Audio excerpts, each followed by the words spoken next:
Tonight on The Roast, live odds to be banned nationally from televised sport, allegations of censorship arise during Sydney's Vivid Festival, and Clive Palmer announces ex-footballer candidates for his political party. Now, Clive, no pressure, but I also can kick a ball around and have no political experience, so tweet me.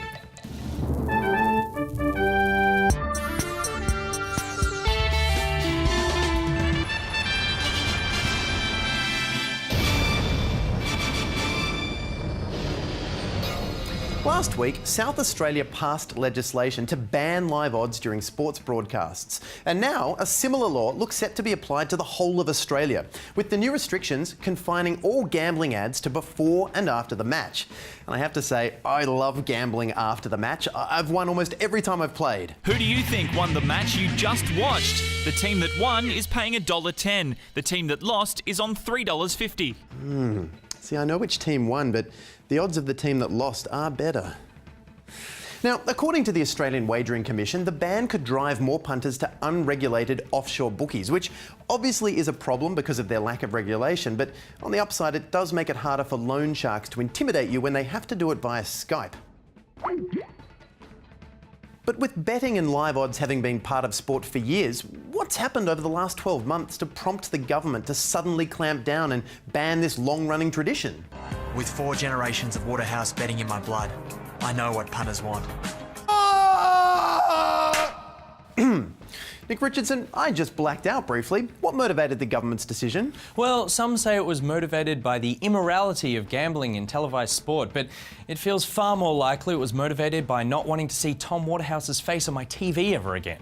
Live odds in sport have been around for years, but it was only once Tom started popping up, like the Microsoft paperclip, rearing his disturbingly symmetrical face every ad break and halftime show, that Julia Gillard decided this would not stand. That tiny face, while tiny, obviously has power. Of course. So what's Tom Waterhouse going to do now? Well, it's tough to find work when you're not allowed to do your job anymore. Just ask Australia's unemployed hangman community, or that two-up ringkeeper who's out of work 364 days a year. So Waterhouse has to find another use for his touch of death, and I think he must use that power for good. He was instrumental in getting the harmful industry of live odds banned in Australia, so it's time for him to assist in destroying other harmful industries. We need to reduce our carbon emissions. I know I'd rather take the bus than fill up my tank at a Waterhouse. Online piracy is a real problem, but I think everyone would rather wait a couple of hours for the newest Game of Thrones instead of torrenting them from the Tom Waterhouse Bay. And we've got to stop people smoking cigarettes. If we get Tommy's mug on the packet instead of that picture of a rotting foot, people will avoid them like they give you cancer. Okay, so you're saying that Tom Waterhouse could have a career as some sort of negative PR man? Exactly. Finally, Australia could have a Waterhouse who's a force for good, not just hats. But while Julia Gillard has given broadcasters 2 weeks to comply with these new rules, Labor backbencher Stephen Jones says that's not good enough, demanding they comply in time for this Friday night's football. And you don't want to mess with Stephen Jones, because, is that right? You don't want to mess with, do people want to mess with Stephen Jones? Stephen Jones. So apparently, if broadcasters don't agree to his demands, he plans to push forward with a private members' bill, seeking to impose a complete ban during children's viewing hours. So basically, Stephen Jones is willing to compromise this week, but next week, there'll be no compromising with Stephen Jones. And if you think Stephen Jones doesn't have the brass to do this, you obviously haven't heard of Stephen Jones. But apparently, Stephen Jones has heard of you, as the survey released on Friday revealed that 64% of Australians were against the promotion of betting. So Mr. Stephen Jones can feel confident that the public will be right behind him in his ransom demand. And just like Kevin Rudd will be remembered as the man who said sorry to the stolen generation, it seems that Stephen Jones wants to be remembered as the man who had the courage to say, let's do this, but faster, on live odds. Now, I don't know about you, but I'd never heard of Stephen Jones before this, which is why I've been saying his name so much so I can commit it to memory. But I think Stephen Jones will go down in history as the man who thought what the PM said, but by this Friday. And just as a lot of people learned about Cliff Young last night in ABC's telemovie Cliffy, one day everyone will have heard of Stephen King. Coming soon to ABC One. The story of a man. This is it, Stephen. You'll be a bloody laughingstock, Stephen. Just wait a week. Finding his voice. I didn't get into politics to be Stephen who. I got into politics to be Stephen Jones.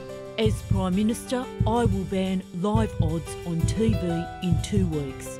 Stephen, say something now or you'll regret it. From the multi-award-winning producers that brought you Paper Giants, Hawk and Cliffy, comes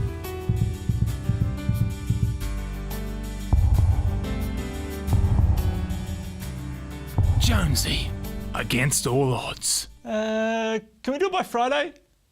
Turning to our second story, and Clive Palmer has continued his march on Canberra by announcing 5 candidates for his Palmer United party. Yesterday, the part-time millionaire and full-time Clive Palmer revealed the candidates for the South East Queensland seats, including ex-rugby league player Glenn Lazarus. Of course, Lazarus is not the first rugby league player to have a political career, but if he lasts longer than 28 seconds, his will be the longest.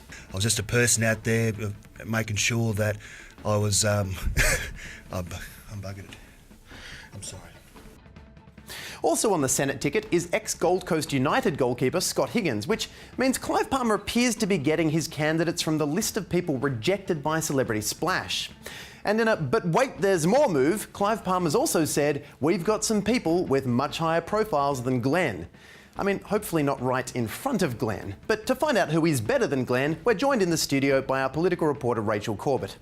Rach. Tom, pundits have been hard at work predicting who Clive may contact next based on what we've seen so far. OK, what could this list look like? Well, it's looking like the voting page of the 1995 TV Week Logie Awards. Some of the celebrities we're predicting will be on Clive's radar include Agro for the family vote, Vulcan from Gladiators for some ethnic representation, and there's also some talk he might recruit the terrifying disembodied face from Mullygrubs for his political advertising campaign. I think emus look like they're ready to laugh. It'll certainly get people's attention, and at least it's a job. There really aren't a great deal of employment opportunities out there for women without a face. OK, so there could be people who just haven't had the call yet. Absolutely. In fact, if you're a washed-up actor from the 1980s, or you had a hit song 4 decades ago but the band fell apart and you were just the drummer, or you're Mike Whitney, you can probably expect a call to join Clive's Parliament. It might not be the lofty political dreams you imagine for yourself, but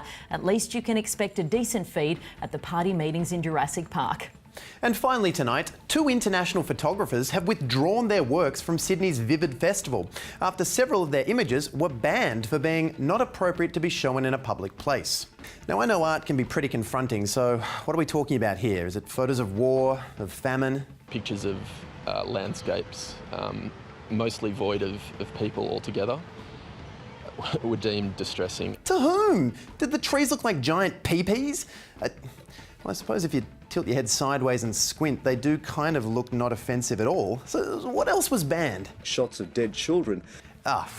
Isn't that just typical of Sydney's most famous light festival, always pushing their "kids should be alive" agenda? And one of these 2 artists to withdraw her work was South African photographer Jodie Bieber, and before you ask, no relation to her famous namesake.